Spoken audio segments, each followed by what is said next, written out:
James Ernest, Gruel and Truth Radio Network, here with UC Bearcats on the Prowl, and of course featuring Mark Fightmaster. Mark, what have the Bearcats been up to? Well, what a great time. They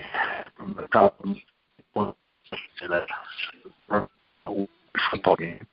You were there, and I was out all day coaching the football game, so it was rough, but it's a win's a win, man, and it was a 21-0 win, and we'll take it 2-0. Exactly, because like you were saying there, it was a dominant performance. Other than that weird tuck rule pass that fortunately the Bearcats recovered, they were in control the whole way. Yeah, oh yeah, never in doubt. The defense played very well. They did a great job holding Miami. I think in the first two series, Miami had 29 yards of total offense, and then that gives the ball right back to UC, their rushing attack. And talking about the UC offense, oh gosh, I saw in an article somewhere that Desmond Ridder and Michael Warren accounted for basically 99% of the team's offensive yards. Between the two of them, they had 236 yards. Yeah, that definitely makes sense. They're so much better this year statistically than they were last year. Overall, they're 21, and I don't know if that's defensive, but you're right. Yeah, they've been doing something. There it is. Rushing wise, 116 per game for Warren, and Ridder is 81 a game. So yeah, it's been a night and day difference. Yeah, and okay, let's chalk a little bit of it up to the elements. Okay, there's no two ways about it. That may have limited Miami, but the Bearcats are playing in the same rain, and while the game may have been sloppy at times on their part, they did what they wanted to do. They did what they had to do. You can't throw in that kind of stuff. You can't. It's nearly impossible. So Ridder went out, rushed for 100 yards. Warren rushed for 90-something, I believe. 91 yards. So they imposed their will on the Red Hawks and did exactly what they wanted to do. They came in with their game plan and they did it.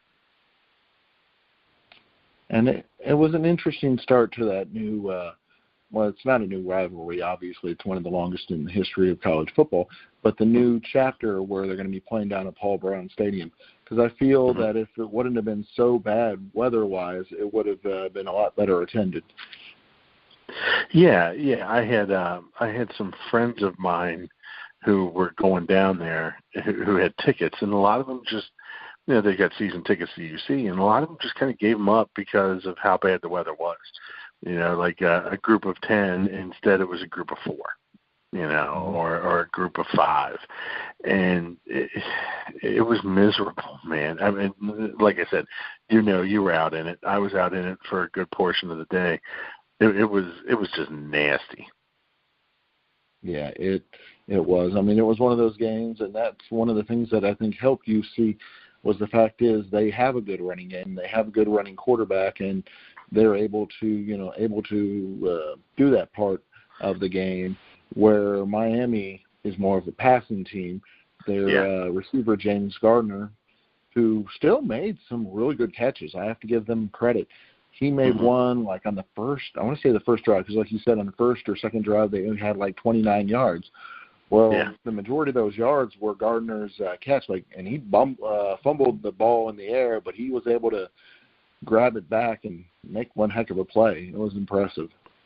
Yeah, and that's why, I said they were both playing in the elements, but I think it may have hurt Miami just a little bit more. They're not as run-heavy as UC can be, and they rely a little bit more on Ragland, the senior quarterback, who only had, I think, 140 yards passing and one pick.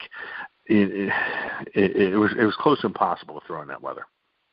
And exactly. So that's where it really hurt Miami, and that's where it played into UC's strength. UC this year, at least in the first 2 games, they sure look like they just want to line up and pound the ball down your throat as much as possible.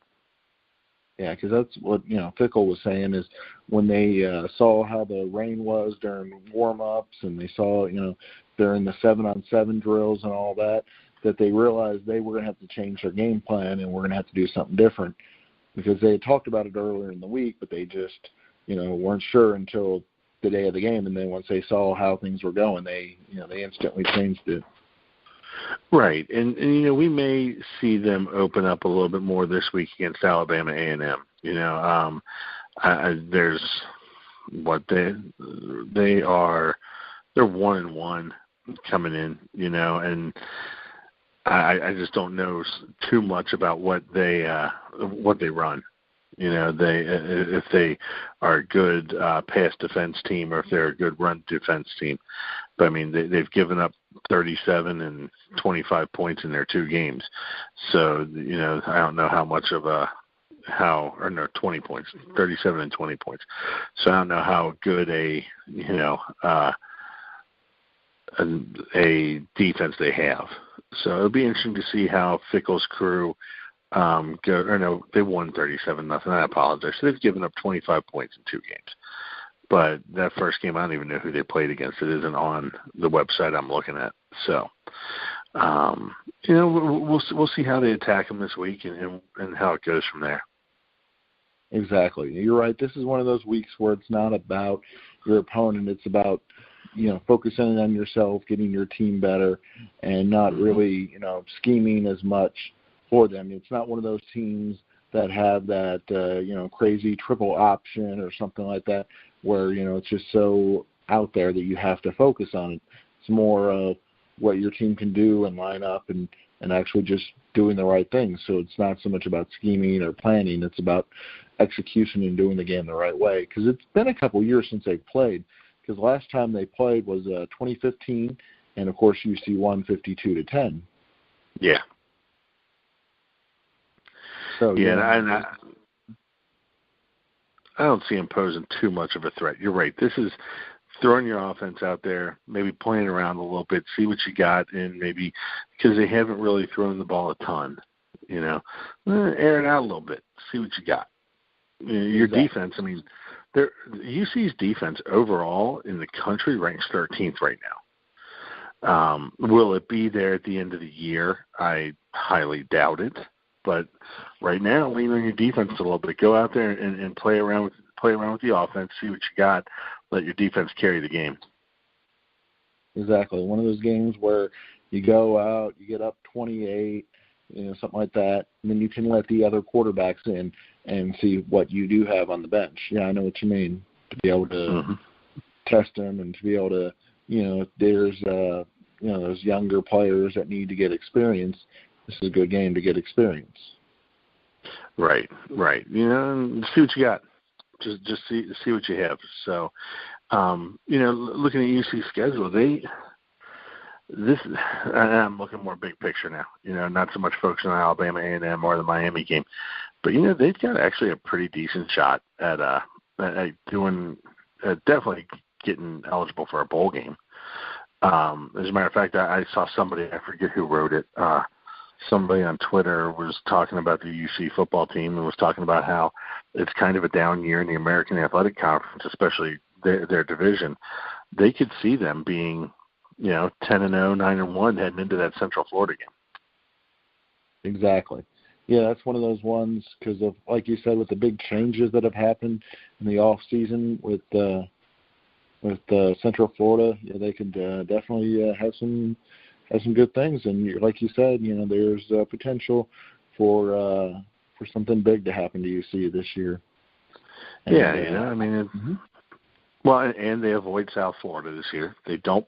They do play them the week before Central Florida. I'm sorry, they abbreviated them SFLA instead of USF. But it's they have a chance to do something fun here and get the city behind them a little bit. We've seen how the city can get behind UC football in the past when they were going to the Orange Bowl and when they were winning a bunch of games.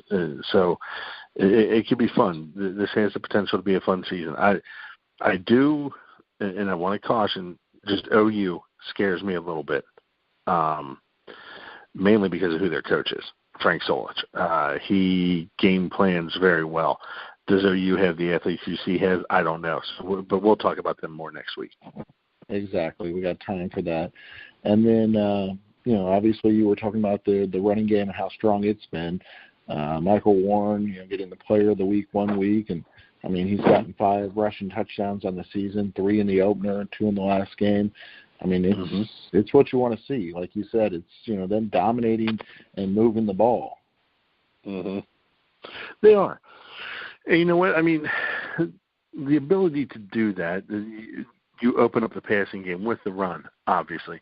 Now, could they use the passing game as effectively last week as they wanted to? No. The elements dictated that. But maybe we'll see that a little bit more this week. Maybe we'll see them throwing in some play action after Michael Warren is getting some big runs or is pounding for 4 and 5 yards a play, and then throw a little play action pass in there to get the linebackers up and to pull the safety up and go over top. It opens up a lot of options when you can run the ball like that. I'm not very familiar with Desmond Ritter's arm.